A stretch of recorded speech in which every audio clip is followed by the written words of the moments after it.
Think about the last time a conversation suddenly stopped being a conversation. Maybe it happened in a comment section, maybe in a group chat, maybe in a classroom. At first, it sounded like two people trading ideas. Then something shifted. Words like we and they started doing most of the work. You could feel the goal changing from understanding to defending. What is strange is how fast it happens. Nobody wakes up and decides to be irrational. Yet a simple label can make us treat a disagreement like a threat. We like to believe we are choosing our opinions carefully, but a lot of the time our mind is choosing a side first, then recruiting reasons afterward. This is not just about politics or religion or big historical conflicts. It shows up in tiny, everyday identities we barely notice. The unsettling part is that the brain can build an us and them boundary, even when the groups are basically meaningless. That is exactly what made Henry Tajfel's work so disturbing. In his minimal group experiments, people were split into groups using criteria that carried almost no real meaning. Sometimes it was something as trivial as which abstract paintings they preferred. Sometimes the dividing line was practically arbitrary. The participants did not know each other.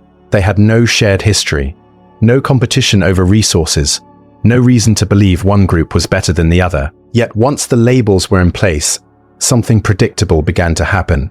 When they were asked to allocate points or rewards to other participants, many people started favoring members of their own group, not because they expected anything in return, and not because their group had earned it, but because the category itself had quietly become a place to stand. What makes this a psychological turning point is how little it takes to trigger loyalty.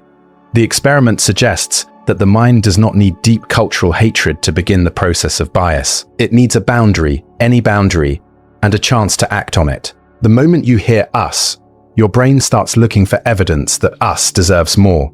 And the moment you hear them, it starts scanning for reasons to keep distance. In other words, the label is not a description, it is a switch. To understand why a label can flip that switch, you have to start with categorization, the brain's most efficient shortcut. Every day you meet more information than you could ever fully process. If you tried to treat every person as a completely new and complex universe, you would burn through attention in minutes. So the mind builds folders. It notices patterns, then it groups them. This is why you can walk into a school cafeteria and instantly sense clusters without anyone explaining them. It is why you can hear a few phrases and guess someone's workplace culture, or see a logo and predict what a stranger cares about. In daily life, these categories are everywhere. Students at this college, students at that college, people in corporate jobs, people in creative work, introverts, extroverts, iPhone users, Android users, fans of one team, fans of another. None of this is automatically hateful. In many cases, it is simply cognitive economy, a way to reduce complexity so you can move through the world. The problem is what categorization does to the edges of reality. Once the mind draws a line, it starts to treat the line as more solid than it really is. Small differences get exaggerated, and similarities across the line fade into the background.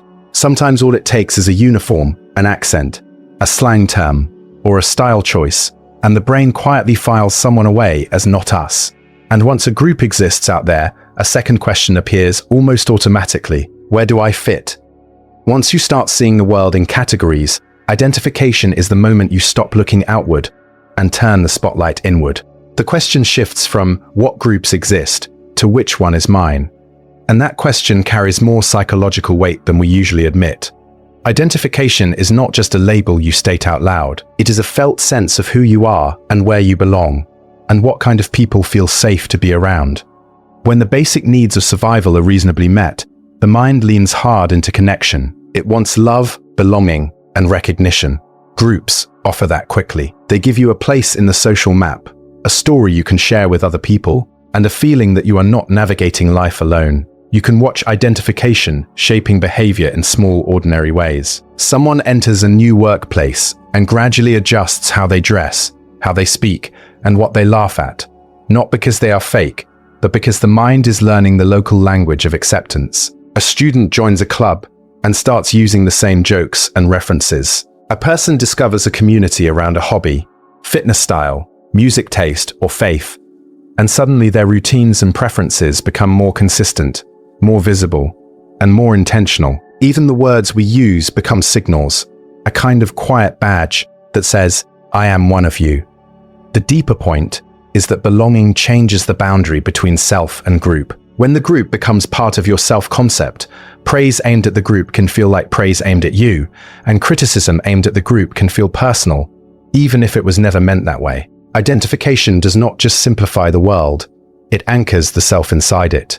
And once the self is anchored, the mind becomes protective, because losing status for the group can feel like losing status for you. And that is where comparison quietly takes over. If your group is woven into your identity, then the group's value starts to feel like your value. So the mind begins to measure. It scans for differences that make us look competent, moral, informed, resilient, or deserving. This is not always loud or intentional. Most of the time it is subtle, like a background process that edits reality in a way that protects self-esteem. The group becomes a mirror, and you want the mirror to flatter. You can see it in the way we explain the same behavior, depending on who does it. When someone in our group makes a mistake, we reach for context. They were stressed. They had a bad day. They meant well. When someone outside the group makes the same mistake, we reach for character. They are careless. They are selfish. That is just how they are. We treat bad news about our side as an exception, and bad news about their side as a pattern. Even the information we consume starts to shift, because we naturally gravitate towards sources that confirm the story that keeps our group feeling good. Comparison also intensifies when people feel threatened, not only by physical danger, but by status, opportunity, and fairness.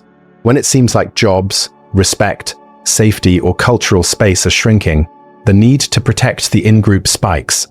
In that moment, the outside group is no longer just different. It is framed as competition, and once difference turns into competition, the mind begins to justify distance, suspicion, and sometimes hostility, as if they were rational necessities. This is why the us and them mindset can appear so quickly and feel so justified. Comparison does not simply notice contrasts. It builds a ranking, and the moment you start ranking groups, tension becomes almost inevitable, because somebody has to be above and somebody has to be below.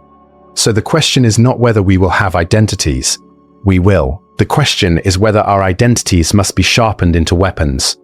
One way to soften the edge is recategorization, which sounds technical, but feels simple in practice. When people are trapped in my group versus your group, the mind keeps feeding comparison. But if you can widen the frame into a larger shared identity, the threat signal drops. Not your team versus my team, but everyone who lives in the same community. Not your department versus mine, but the whole company trying to hit a goal. The boundary does not disappear, but it becomes less defining.